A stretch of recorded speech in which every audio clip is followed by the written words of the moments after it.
Bagaimana alam semesta kita lahir? Kalau itu sulit dijawab, bagaimana dengan ini? Apa yang ada sebelum alam semesta kita terbentuk? Selagi para ilmuwan mencari jawaban atas pertanyaan tersulit dalam sejarah ini, mari cari tahu apa yang telah mereka temukan sejauh ini. Pada abad ke-20 kita telah mengetahui misteri ini. Semua berkat pria bernama Edwin Hubble. Suatu hari di Gunung Wilson, California Selatan, dia mengarahkan teleskopnya ke langit dan menemukan bahwa awan gas acak yang berterbangan di mana-mana ini sebenarnya adalah galaksi lain. Dan jumlahnya banyak sekali. Selain itu, dia mengetahui hal lain, hal yang mengubah dunia selamanya, bahwa galaksi itu bergerak. Terus kenapa? Tanyamu. Yap, hal ini sangat penting. Alam semesta meluas. Dan jika meluas, berarti alam semesta mungkin punya titik awal di suatu tempat, kan? Nah, yang harus kita lakukan cuma memundurkan waktu dan melihat di mana titik awalnya. Para ilmuwan butuh waktu bertahun-tahun lagi untuk menghasilkan teori yang lengkap, teori Big Bang, dan begini teorinya. Gak ada yang pernah berada dimanapun karena kapan atau di mana belum ada, paham gak? Tapi sebenarnya gak gitu. Ada satu hal itu disebut singularitas kosmik. Keadaan alam semesta yang sangat kecil, padat, dan amat sangat panas. Bayangkan alam semesta kita dikompresi menjadi bola kecil. Tekanan dan suhu di dalamnya akan sangat besar. Pada titik tertentu, bola ini tak akan bisa menahannya. Dan terjadilah Big Bang. Itu adalah ledakan energi dan materi yang menciptakan semua yang kita lihat sekarang. Ruang dan waktu serta kekuatan fisik dasar. Ledakan ini juga menyebarkan quark kemana-mana. Quark, partikel kecil yang membentuk dunia kita, semuanya mendidih dalam kaldu kosmik super panas. Saat mendingin, gravitasi mulai menariknya satu sama lain. Mereka berkumpul menjadi atom, lalu molekul, kemudian menjadi objek pertama di dunia, yaitu bintang. Dan semua ini terjadi sekitar 12-14 miliar tahun lalu. Oke, sekarang kita tahu bagaimana alam semesta terbentuk.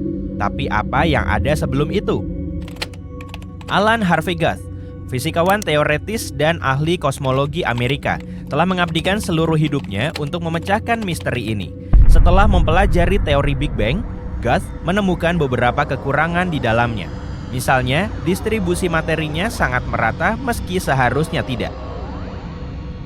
Mari coba gantung balon berisi cat ke langit-langit dan letakkan kanvas putih di lantai. Kalau kita menjatuhkan balonnya, balon itu akan pecah dan noda cat di kanvas pasti sangat kacau. Sekelompok bintik tersebar kemana-mana secara acak, gak ada yang sama. Tapi, alam semesta awal gak kayak gitu. Alih-alih melempar balon berwarna dari langit-langit, mari gambar titik merah kecil di kanvas. Sekarang kita perluas sedikit, dan sedikit lagi. Dan foto semua ini satu persatu. Kita akan melihat sebuah lingkaran membesar secara bertahap ke segala arah. Itulah kenyataannya. Alam semesta awal sangat rata dan proporsional. Itulah penemuan Guth, yaitu teori inflasi. Begini teorinya, bahkan sebelum Big Bang terjadi, ada semacam gaya yang bisa memberikan percepatan yang kuat pada ledakan. Sesuatu yang mampu mendistribusikan segala sesuatu di ruang angkasa secara instan dan merata. Teori Guth sukses besar dan kini sebagian besar ilmuwan mengandalkannya. Bagi kebanyakan dari mereka, ide kelahiran alam semesta ini sudah cukup. Tapi untuk sebagian besar, bukan untuk semua ilmuwan. Martin Bojowold adalah seorang profesor fisika asal Jerman. Dan menurutnya, alam semesta lahir dengan sangat berbeda.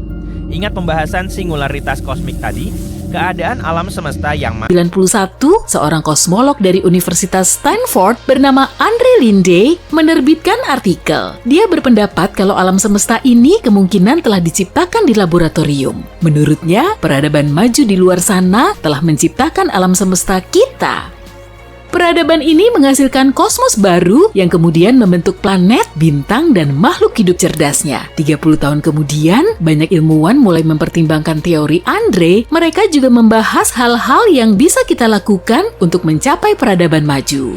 Menurut teori ini, peradaban maju telah menambahkan teknologi yang bisa menciptakan alam semesta baru dari ketiadaan. Proses ini terjadi melalui quantum tunneling atau penerowongan kuantum, yaitu saat atom bisa muncul di seberang penghalang. Tapi menurut hukum fisika kita, hal seperti ini nggak mungkin terjadi. Jadi begini contoh kecilnya, kamu nggak akan bisa ngelewatin tembok tinggi di hadapanmu tanpa bantuan tangga atau nyari jalan lain kan? Masa iya tiba-tiba kamu bisa menembusnya kayak hantu?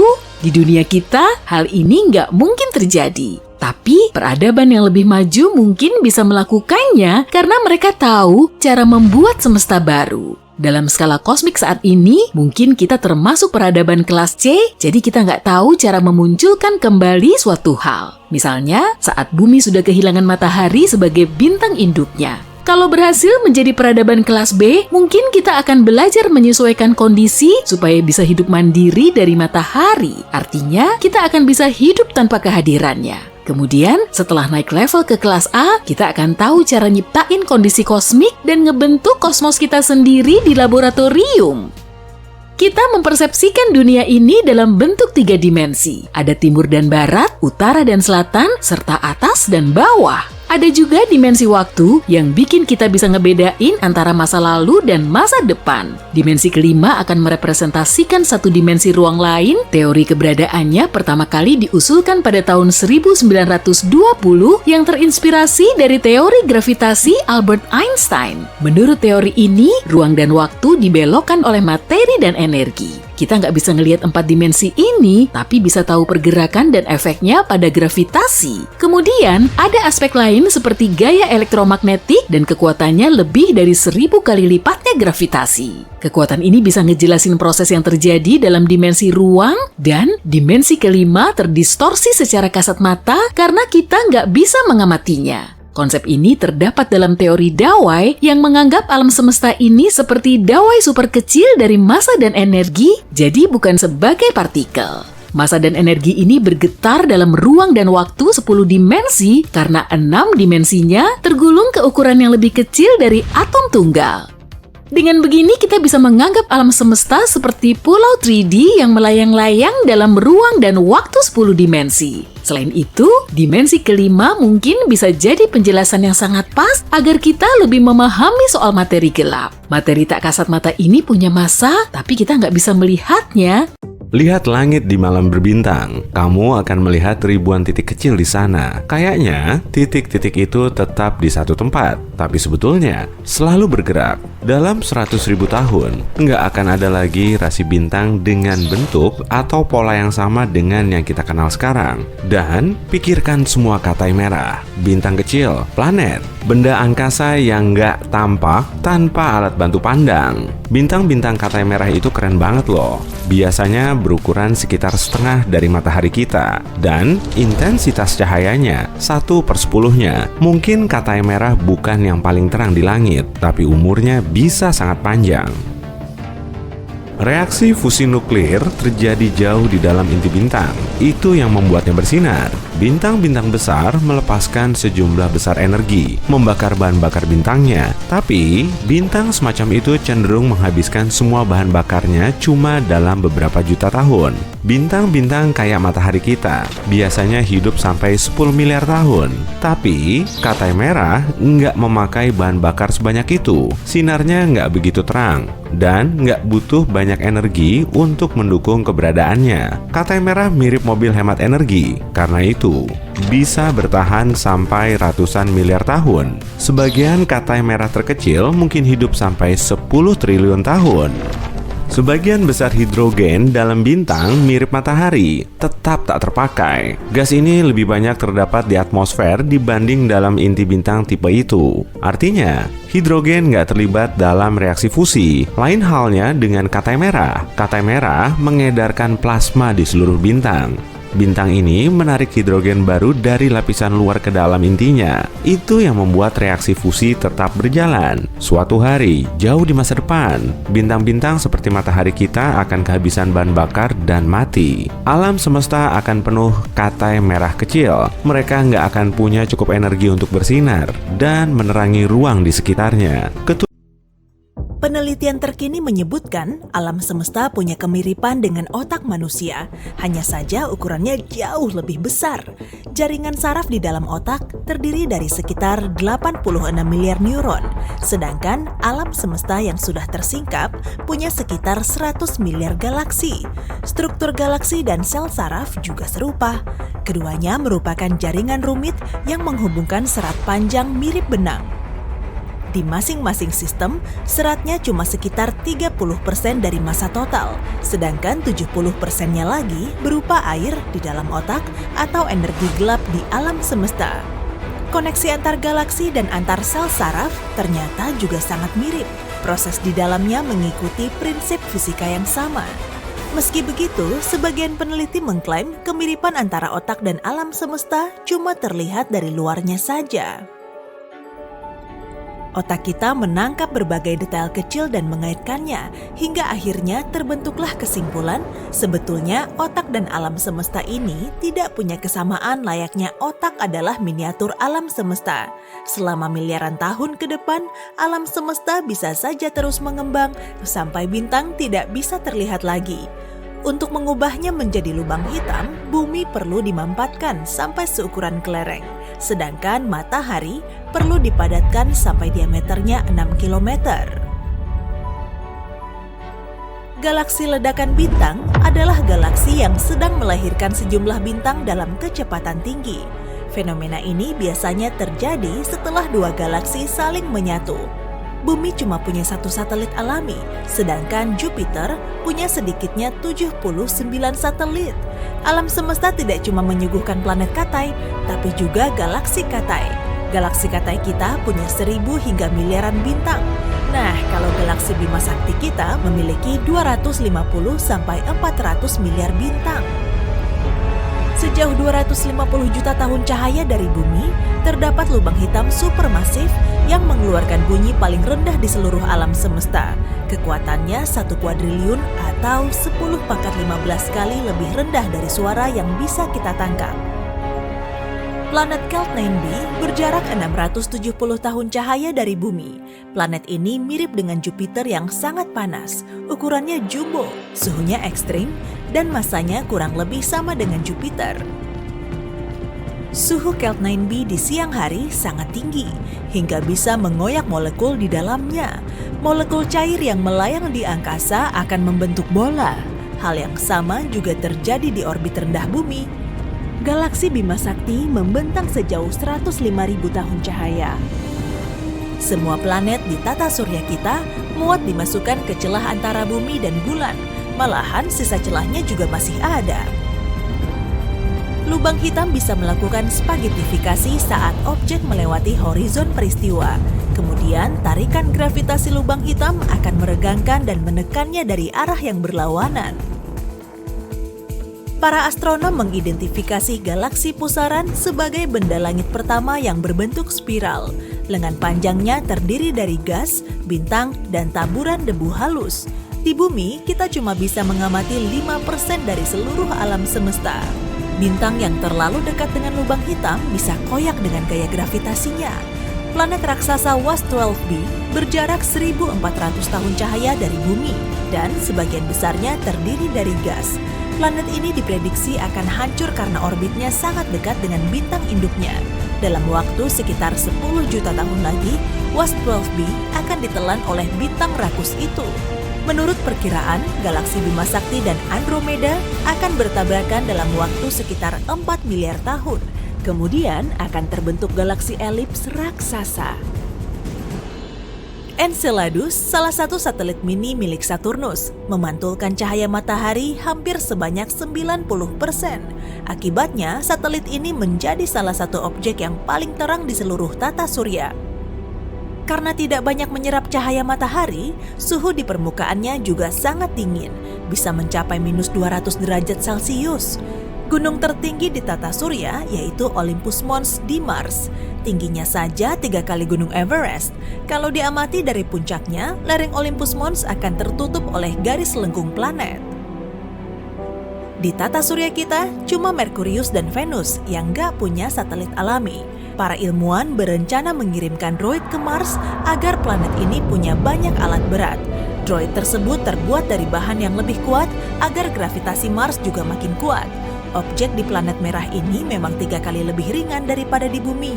Satelit terbesar Pluto bernama Charon. Ukurannya 2 kali lebih kecil dari si planet Katai. Karena itulah Charon terkenal sebagai satelit terbesar berdasarkan ukuran planet induknya. 3 bola golf mendarat di bulan setelah diluncurkan dalam misi Apollo 14. Menurut para ahli matematika, lubang putih kemungkinan ada meskipun belum bisa ditemukan. Kalau melihatnya, kita tidak akan bisa memasuki lubang putih dari sisi luar. Meski begitu, cahaya dan berbagai materi akan... Ruang kosong tidak benar-benar kosong. Setidaknya begitulah menurut teori medan kuantum. Ruang kosong berisi getaran-getaran kecil yang dapat berubah menjadi partikel virtual jika memiliki cukup energi. Partikel-partikel virtual ini bisa menghasilkan sekumpulan cahaya dengan energi lemah yang disebut foton. Nah, ada satu hal yang dimiliki setiap lubang hitam, yaitu horizon peristiwa. Ini adalah batas tak bisa kembali. Artinya, begitu sesuatu melewati titik itu, ia tidak akan pernah bisa keluar, bahkan cahaya sekalipun. Dan ada gaya gravitasi sangat kuat di sekitar horizon peristiwa. Lubang hitam bertahan dengan melahap gas dan bintang-bintang di sekitarnya. Umumnya, lubang hitam memiliki piringan materi di sekelilingnya yang disebut piringan akresi. Piringan ini bersinar terang karena semua objek yang berada terlalu dekat dengan horizon peristiwa terbakar dan hancur sebelum ditelan lubang hitam. Seiring materi mendekat, gerakannya menjadi semakin cepat dan mengelilingi lubang hitam. Hal ini membuat piringan akresi berpendar dan pada saat bersamaan membentuk bayangan lubang hitam yang merupakan horizon peristiwa yang sedang kita bicarakan. Lubang hitam mungkin ingin bersembunyi, tapi tidak berhasil. Menurut teori relativitas umum Einstein, gravitasi membengkokkan dan melengkungkan ruang dan waktu. Artinya, semakin kita mendekati tarikan gravitasi yang sangat kuat di sekitar lubang hitam, ruang dan waktu di sekelilingnya akan semakin melengkung. Itulah yang dimaksud oleh Stephen Hawking hampir 50 tahun lalu. Dan tidak hanya itu, ia juga menyatakan jika partikel-partikel ini menemukan cara untuk keluar dari lubang hitam, mereka akan mencuri sebagian energinya. Dan karena pencurian ini, lubang hitam kehilangan energinya seiring waktu hingga akhirnya, pada satu titik, ia benar-benar lenyap. Hawking menyatakan lubang hitam melepaskan energi dalam bentuk energi termal atau panas yang disebut radiasi Hawking. Dan radiasi ini tidak membawa informasi apapun. Artinya, ketika lubang hitam lenyap, ia akan menghancurkan semua informasi tentang bintang yang membentuk lubang hitam tersebut. Dengan begitu, kita tidak tahu apa yang sebenarnya terjadi. Ini agak membingungkan karena hukum mekanika kuantum mengatakan informasi tidak bisa dimusnahkan. Konflik inilah yang disebut sebagai paradoks informasi Hawking.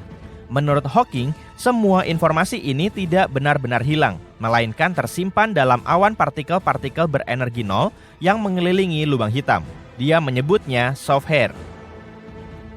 Kini ada penelitian baru yang mungkin bisa menjadi solusi untuk paradoks ini. Mungkinkah radiasi Hawking bersifat non-termal? Alih-alih hanya melepaskan panas biasa, ada kemungkinan lubang hitam mengirimkan pesan dalam bentuk radiasi.